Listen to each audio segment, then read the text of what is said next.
Imagine you are George Washington, and no one wants to remember your name. There are no cities, states, or schools named after you. No one built any grand monuments except for a small, dusty museum at your former home at Mount Vernon. But how did this happen? How did history change so much that people want to forget about George Washington? Hello, everyone. I'm Matt Mitrovich, the alternate historian, and in this video, we're going to discuss what would happen if America lost the Northwest Indian War. I'm not exaggerating when I say that this war is perhaps the most impactful, forgotten war in American history. But first, some historical context. After the American Revolutionary War, Britain ceded their claims to the land south of the Great Lakes between the Mississippi River and the Appalachian Mountains to the new United States. Now, this was a big deal at the time, since British attempts to limit settlement in these lands through laws like the Proclamation of 1763 and the Quebec Act is one of the reasons the American Revolution happened in the first place.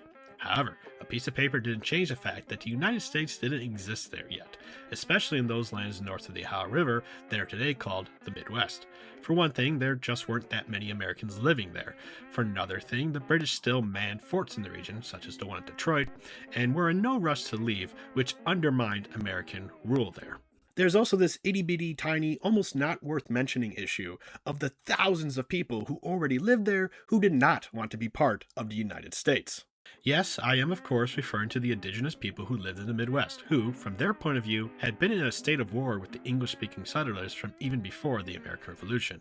Many of these tribes had allied themselves with the British during the Revolutionary War, thinking that, all things considered, the British who kept their forts would be better neighbors than the land-hungry Americans. The British in turn supplied the nations living there with food, supplies, and weapons, hoping that they would act as a buffer to American expansion and secure British access to the fur trade. This reality, however, did little to stem the tide of American settlers, who began moving into what they called the Northwest Territory.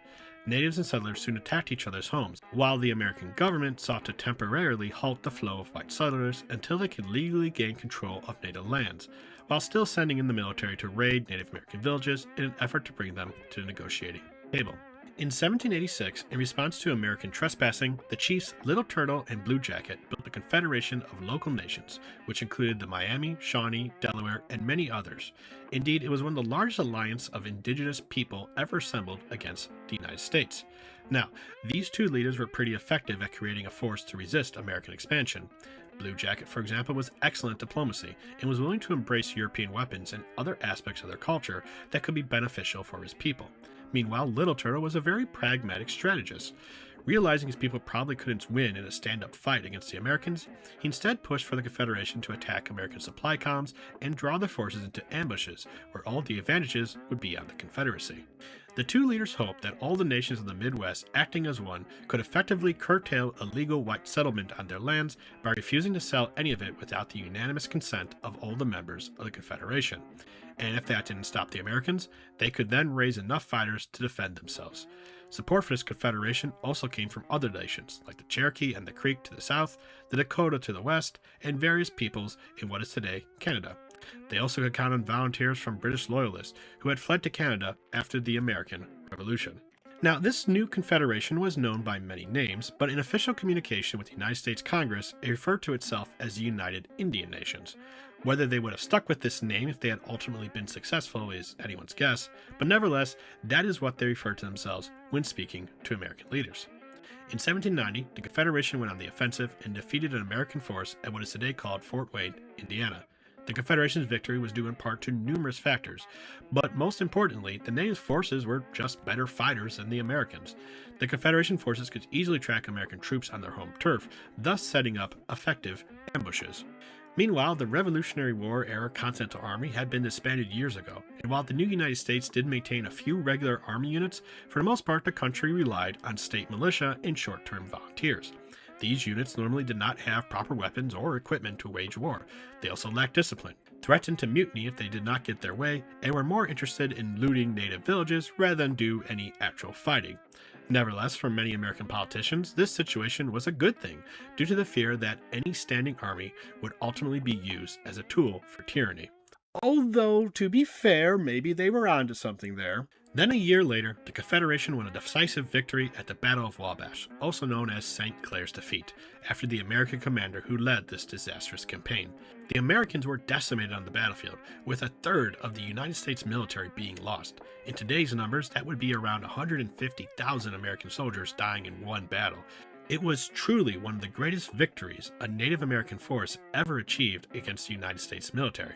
Things weren't looking good for the United States, and it seemed that resistance from this confederation would keep them out of the Midwest. Of course, if you watch my channel, you probably already know a thing or two about history, so you can probably guess that this was the high point of the Confederation. Things started going downhill for them pretty fast. For one thing, the Confederation wasn't as united as they seemed, and infighting among the members weakened the movement. Some wanted to keep the war going, while some thought it was better to reach some kind of peace now before the US returned. Some nations fled north into Canada, while others made separate peace with the Americans. The lack of central authority also meant that it was hard to compel anyone to fight or keep armies together for long periods of time, especially during winter when food became scarce. On top of that, the British were always a bit stingy in supplying the weapons, such as cannons, necessary to actually fight the Americans, and absolutely refused to send British soldiers to fight alongside the Confederation, lest it cause a war with the US. The Confederation also lacked the resources or industry to make their own guns or cannons. And most importantly, American reinforcements were on the way. Truthfully, things were looking grim for then President George Washington and his administration. Two major military defeats weren't exactly keeping his approval ratings up, or for that matter, giving people a lot of faith in the new Constitution, which had only recently come into effect. But Washington wasn't about to give up the West, which he saw as important for the economic future of the country and his own personal finances. Washington wanted to use the land sales there to pay off federal debts, and he also hoped to turn a profit with his own personal land claims in the region. Thus, he used St. Clair's defeat to get Congress to approve an expensive request, but it was nevertheless something Washington always wanted: a standing professional army, and he tasked General Mad Anthony Wayne to build him that army. Now, Wayne was an interesting choice to lead the army. On one hand, he was a legit hero of the Revolutionary War, who had earned the respect of his British opponents. However, his American compatriots tend to find him annoying for constantly calling for aggressive action and being easily slighted by any perceived offense. Post-war also wasn't a great time for Wayne.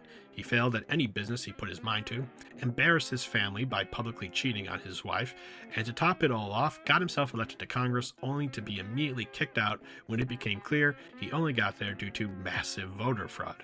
The best thing you can say about Wayne in that last incident is that it doesn't really seem like he knew what his supporters were up to. But he did have military experience and he was available, so he was the best choice to lead what would arguably be the true start of the United States Army, which was then called the Legion of the United States. Under Wayne's command, he drilled his troops hard in preparation for the war in the Midwest, especially in tactics better suited for the woodlands they would be fighting in. Wayne was a strict disciplinarian, resorting to whipping soldiers who failed any aspect of their training, and even branded or hanged deserters. However, he also took the more boring parts of war seriously, like making sure his soldiers had clothes, food, or guns that actually worked. You know, nerd stuff. And eventually Wayne built something that could take on the Confederation. Wayne's strategy was simple: move his army down the Ohio River and then march north from Cincinnati into the heartland of the Confederation and deny it to them by building a fort there. Thus, Wayne led the Legion north into the woodlands of what would become Ohio.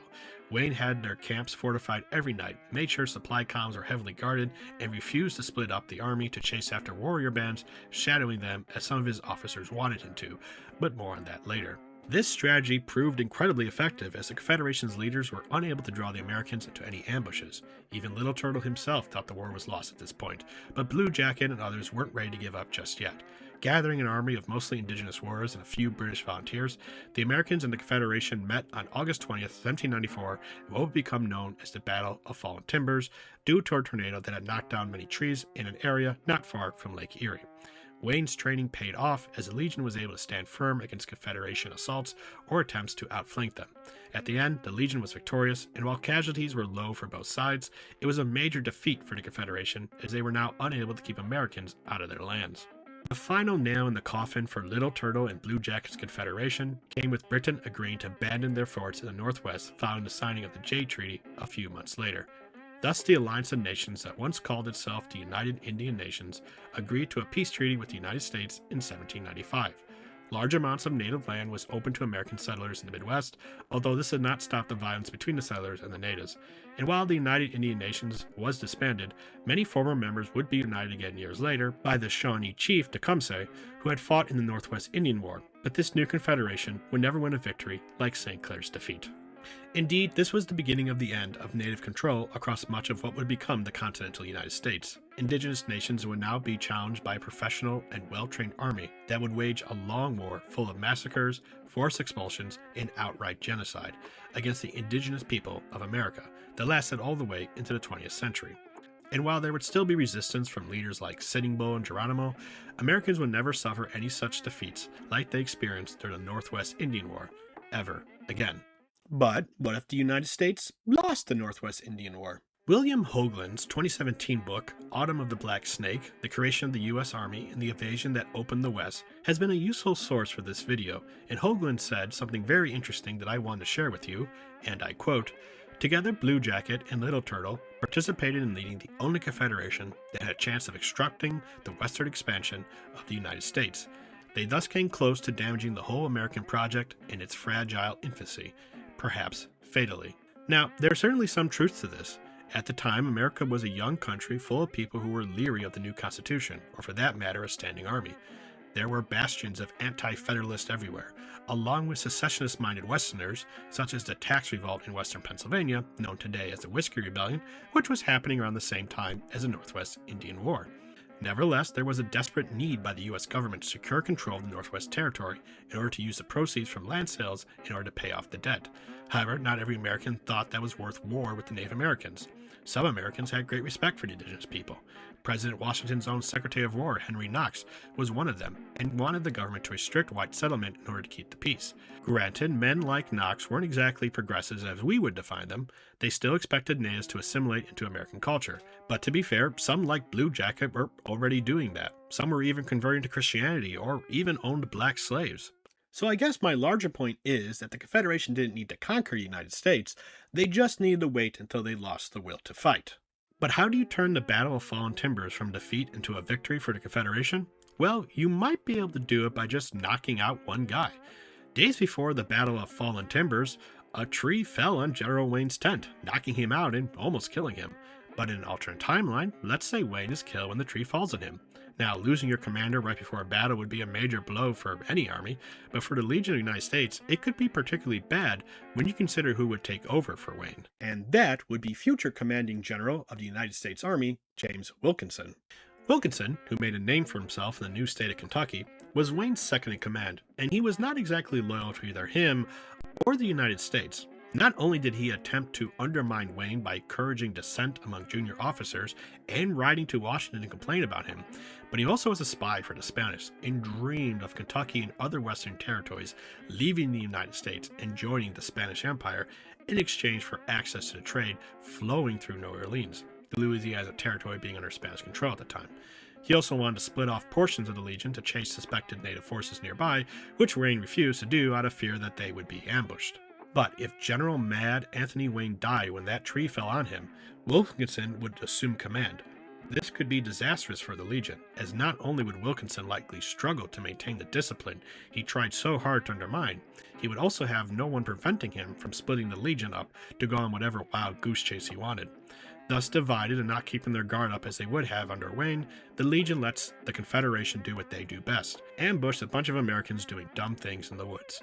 The alternate Battle of Fallen Timbers, assuming it still happens there, is an outright victory for the Confederation, and the battered Legion flees back to Cincinnati. So, what happens next? Well, the cautious response is not much, really. The Americans just had the numbers on their side. It would be bloody and messy, especially if they don't try again right away with a professional army, and instead just rely on armed settlers and supporting militias, but I think ultimately the tidal wave of settlers will begin pushing deeper into Native American territory. Plus, the British were also on their way out of the Midwest due to the Jay Treaty, and while it's likely they would still support the Confederation, without the British forts discouraging the Americans, time was just not on their side. However, after 3 major defeats, including one of their expensive and controversial Legion, the United States might lose the will to fight. The anti-army and pro-indigenous Americans may rally together for a change of tactics. Thus, U.S. policy toward Native Americans might change in order to avoid future wars. Limited land deals are made with the Confederation, and while the U.S. Army is rebuilt, it acts more as a peacekeeper between the settlers and natives. So in a major change from our timeline, treaties are respected, and you don't see the Indian Removal Act of 1830. With more indigenous nations east of Mississippi, you perhaps even see new states carved out of the Midwest that are majority indigenous, similar to what we see in Francis Spufford's 2023 alternate history novel, Cahokia Jazz. Many of these people would likely adopt aspects of American culture, and there would perhaps even be significant intermingling between natives and settlers, leading to a much larger American Métis community than there is today. But let's allow ourselves to speculate a bit more wildly. Perhaps there is a pathway for an independent, united Indian nations. We shouldn't ignore the fact that losing control of the Midwest could be a major blow for the young United States. The federal government would be unable to pay off any of their debts from land sales, and with Congress perhaps not willing to spend more money to build a new army, there would be no attempts to resolve the matter quickly. Indeed, the remaining anti-federalists might even use the opportunity to rally Americans in ditching the Constitution. Feeling abandoned, Westerners like Wilkinson, or the perpetrators of the Whiskey Rebellion, might decide to secede. Ultimately, what's left of the United States might be driven back across the Appalachian Mountains, if only for the time being. As for the Confederation, I can certainly see them being revitalized by this outcome. Perhaps they would use the opportunity to threaten American settlements at Cincinnati or Pittsburgh. However, we shouldn't forget how disunited the United Indian Nations were, or how dependent they were on British support. Honestly, the British may use this opportunity to reoccupy Detroit and other forts in the region. Thus, the Midwest may slowly become a British colony, drawn into what would become Canada. Indeed, the member nations of the Confederation might soon find themselves pushed off their lands by a different group of English-speaking settlers, and with no allies, they may have a hard time resisting the British Empire. But we shouldn't forget the French Revolution was happening during this time, and the Napoleonic Wars were on the horizon. So presumably the British were going to be a tad busy elsewhere, and wouldn't be focusing on digesting the Midwest. So assuming there is a retreat by the US, like I discussed earlier, and the British are distracted elsewhere, the United Indian Nations would have a brief window to build something more permanent. And that's certainly possible. Neighboring Iroquois, or Haudenosaunee, managed to become a powerful confederation of nations that at times dominated the people of the Midwest. Thus, the United Indian Nations might organize itself into a more permanent federation. But that's only the first step. The UIN would also need the weapons and technology to better fight against white encroachment, while not being completely dependent on the British. Again, this is not impossible. As previously mentioned, Blue Jacket readily adopted European ways and weapons while rejecting white settlement onto his people's land. Admittedly, some traditionalists might push back on this, but this becoming the dominant ideology for the UIN would send them in the correct direction, not dissimilar to what happened to Japan in our timeline after they were forced to open their borders by the Americans in 1853, or how Kim Stanley Robinson portrayed Native Americans in his 2002 alternate history novel, The Years of Rice and Salt. Plus, it pushes back on the alternate history trope identified by Fred Bush, where independent Native American nations are used to communicate to the audience that they are in a more primitive timeline than our own. The great factories of the Midwest will still arise, but just different owners. They'd also need to build up their population. Allowing some limited white settlement from allies like select British loyalists or from ethnic groups not living nearby, like the French, Spanish, Irish, etc., might help and possibly even bring in some experts who can assist in building up their infrastructure. Black slaves may also be imported to help with labor issues. However, it would be other Native Americans who I think the United Indian Nations would seek out, offering sanctuary to other people being pushed off their lands, and perhaps even inviting neighboring nations, especially those west of Mississippi, to join as members. Thus, by the time Britain was no longer distracted in Europe, or whatever arose from the floundering United States, the UIN would be able to resist them, giving us a world probably similar to what you see in this map I commissioned from alternate cartographer extraordinaire Sean McKnight.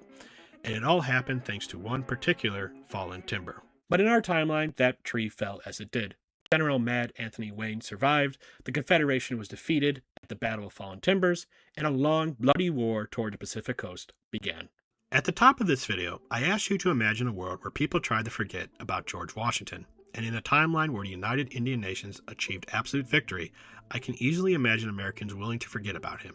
But in our timeline, Washington is not just remembered, he is even deified to some extent.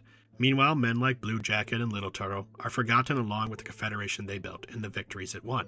While Washington gets monuments and Wayne gets a town or two named after him, the memory of this great defiance is relegated to a few plaques scattered around Indiana and Ohio.